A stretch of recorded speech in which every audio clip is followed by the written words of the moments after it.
नमस्कार, जय श्री राम, हर हर महादेव। तो हमारा सीरीज चल रहा था दैनिक, साप्ताहिक और मासिक वर्षफल फल देखने का, गोचर फल देखने का तरीका। तो हमने प्रीवियस में 2 वीडियो बना चुका हूँ, सूर्य से गोचर फल देखना और चंद्रमा से गोचर फल देखना। तो हमने बोला था कि सूर्य एक घर में, एक भाव में 1 महीना रहता है। सूर्य से आप 1 महीना का फल देख सकते हैं अपने राशि के लिए, और चंद्रमा से 2.5 दिन का फल देख सकते हैं। अब हम आएंगे बुध के लिए।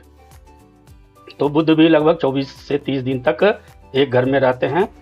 तो बुध से आप अपना फल देखेंगे।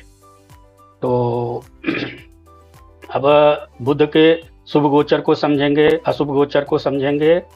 तो इस बीच में कुछ लोगों का क्वेरी आ गया, या कुछ लोगों को कुछ कन्फ्यूजन आया कि जो हम घर गिनते हैं वो, जैसे हमने बोला था कि आप चंद्रमा को लग्न बना लीजिए।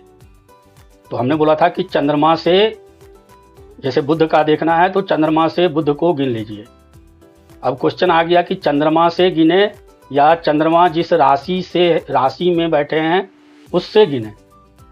अब ये बहुत बेसिक क्वेश्चन हो गया कि चंद्रमा जिस राशि में बैठे हैं तो चंद्रमा भी वहीं बैठे हैं ना, तभी तो वो राशि फल हुआ, आपका राशि हुआ। तो चंद्रमा से गिने या उस राशि से गिने, ये तो दोनों एक ही बात हो गया। अब मैं इसको आपको दिखाता हूँ तो आपको समझ में आ जाएगा। अभी मैं आपको कोई भी एग्जाम्पल दिखाता हूँ तो आपको शायद समझ में आ जाएगा। अब आप देखिए, ये चलो D1 चार्ट ले लो। अब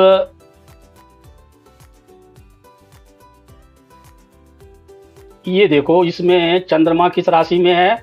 9वीं राशि, मतलब धनु राशि में है। धनु राशि में है और चंद्रमा यहाँ है। अब देखो, अब यहाँ से आपको सपोज सूर्य देखना है, तो अब धनु राशि से गिनो या चंद्रमा से गिनो। तो यहाँ से गिनोगे तो घर तो यही है ना। अब सूर्य यहाँ से कौन सा घर हो गया? 7, 8, 9, 1, 2, 3, 4, 5, 6, 7, 8, 9, और चंद्रमा से गिनो और यहाँ से गिनो तो ये 9वीं राशि, मतलब 9 घर हुआ। अब मैंने आपको शुभ अशुभ का बताया था, सूर्य के लिए बताया था कि 3, 6, 10, 11 शुभ होता है, तो यहाँ नहीं शुभ है। तो दोनों एक ही बात है ना, चंद्रमा से गिनो या सूर्य से गिनो, ये राशि से गिनो, दोनों एक ही बात है। तो आशा करता हूं कि ये कन्फ्यूजन आपको दूर हो गया हो। अब हम आज बुध की बात करेंगे। तो आज हम बुध की बात करेंगे। तो पहले तो बुध का शुभ गोचर हम देख लेते हैं।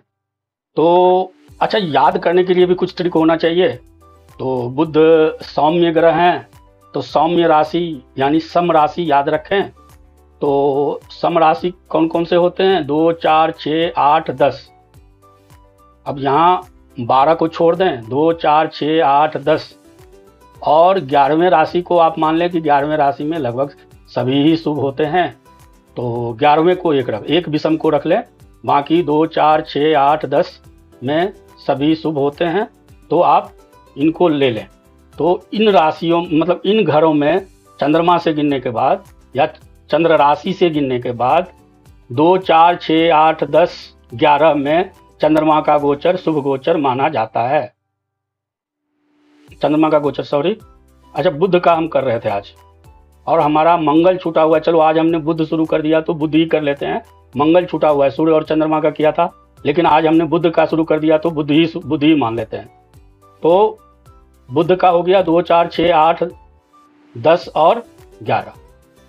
अब है कि हर घर में क्या इनका शुभ होता है और क्या अशुभ होता है।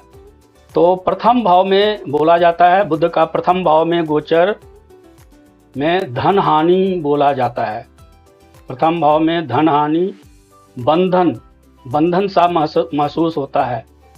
प्रथम भाव में चुगलखोरी बताया गया है। शास्त्र में कोई भी आपके जानने वाले आपके चुगलखोरी कर सकते हैं। और कुटुंबों में विरोध, कुटुंब रिश्तेदार आपके विरोधी हो सकते हैं, आपका विरोध कर सकते हैं। झगड़ा, तो किसी से झगड़ा हो सकता है।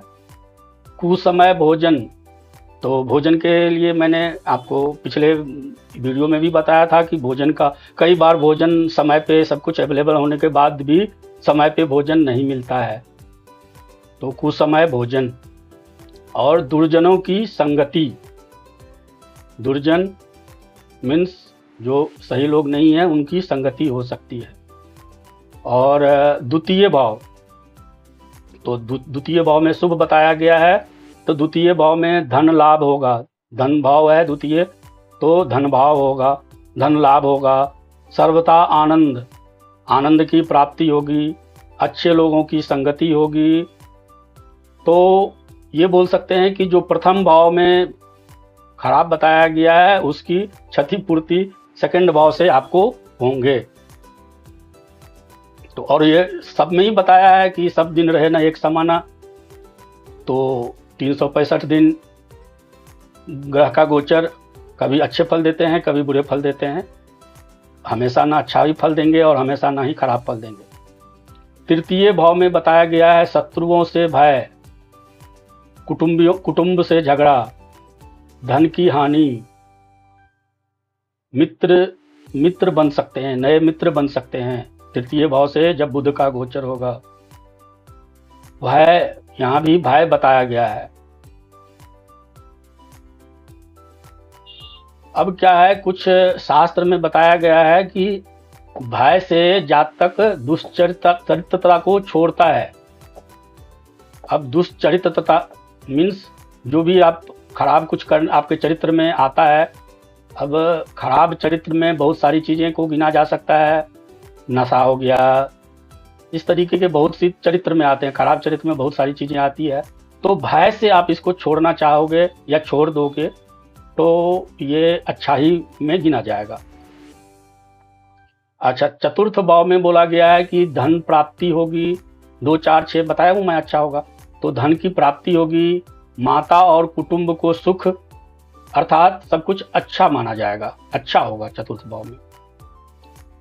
अब पंचम भाव में स्त्री और पुत्रों से कलह बताया गया है। पंचम भाव संतान के लिए होता है, स्त्री के लिए भी माना जा सकता है। तो स्त्री और पुत्रों से कलह, पीड़ा, आकस्मिक झगड़ा, मृत्यु का भय भी यहाँ होता है। जब गोचर कर रहा होता है पंचम से बुध, तो मृत्यु का भय, गर्मी के कारण शरीर में शिथिलता, तो इस तरह के बुरे फल बताए गए हैं जब पंचम से गोचर कर रहे होते हैं बुध। अब छठे भाव से बुध को फिर अच्छा बताया गया है, तो क्या अच्छा बताया जाएगा, तो छठे भाव का फल क्या होता है, रोग ऋण शत्रु।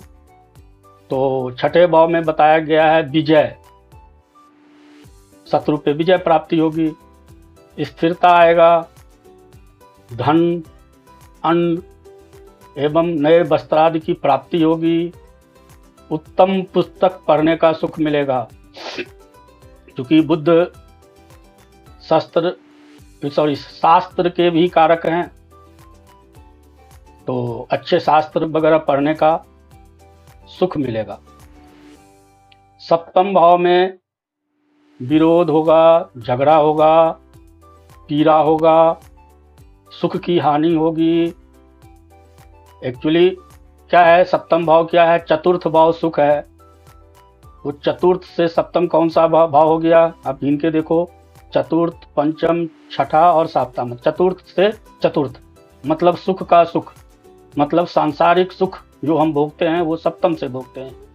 तो सांसारिक सुख का है, तो सांसारिक सुख भोगने में उसकी हानि होगी, तो सुख की हानि बोल सकते हैं। द्रव्य की कमी मीन्स रुपये पैसे, इन सब की कमी होगी। राज भय मीन्स आज के समय में सरकार से रिलेटेड, गवर्नमेंट से रिलेटेड कुछ समस्या हो सकती है। निस्तेज शरीर मीन्स कुछ बीमारी वगैरह होगी जिससे आपकी शरीर की कांति कमजोर दिखाई देगा। तो इस तरह के अशुभ फल आपको सप्तम में दिखाई देगा। अब अष्टम भाव से बुध के गोचर का फल, तो अष्टम भाव से पुत्र से सुख बताया गया है, धन लाभ, बुद्धि विकास, अशांत चित्त, भोजन में अरुचि, मिथ्या वचन जैसे बुरे फल।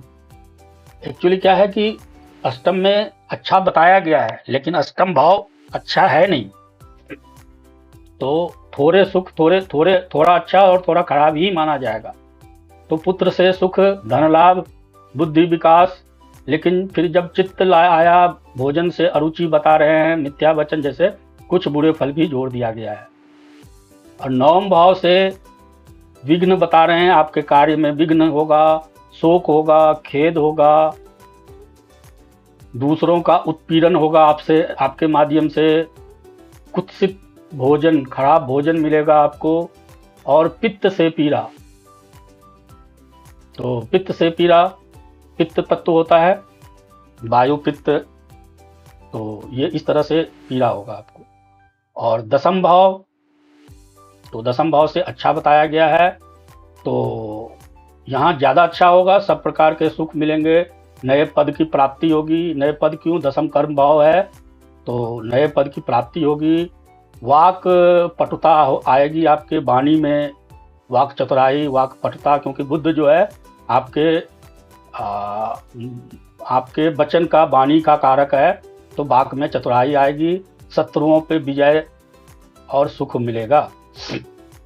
एकादश भाव, अब और नंबर में सिर्फ एकादश था जिसमें अच्छा होता था, अच्छा होगा, तो एकादश से धन वृद्धि होगी, स्वास्थ्य लाभ होगा, सुख और यश होगा, मिलेगा, धन का आगमन होगा, और कुटुंबों से मित्रता जैसे अच्छे फल मिलेंगे।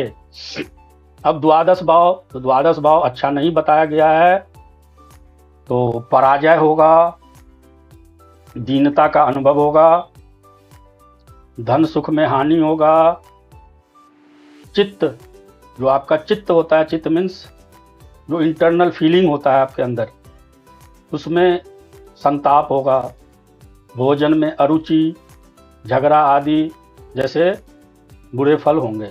अब आप यहाँ देखिए, ऑड और इवन नंबर का चक्कर है, एक में खराब, दो में अच्छा, तो इसको यदि आप देखेंगे तो सूर्य के गोचर की तरह इसमें एक अच्छा एक बुरा इस तरह से हो रहा है, तो लगभग एक माह अच्छा एक माह बुरा इस तरीके से चल रहा है ये। तो अभी तक आपने सूर्य, चंद्र और बुध के गोचर को समझ लिया, और किस तरीके से समझना है वो भी मैंने बता दिया है आपको, घर गिनना कैसे है वो भी बता दिया, एग्जाम्पल के साथ बता दिया। अगले मंगल छूट गया है, तो अगले वीडियो में मैं मंगल के लिए आपको बताऊंगा। तो चलिए, धन्यवाद। आप हमारे चैनल को लाइक करें, सब्सक्राइब करें, धन्यवाद।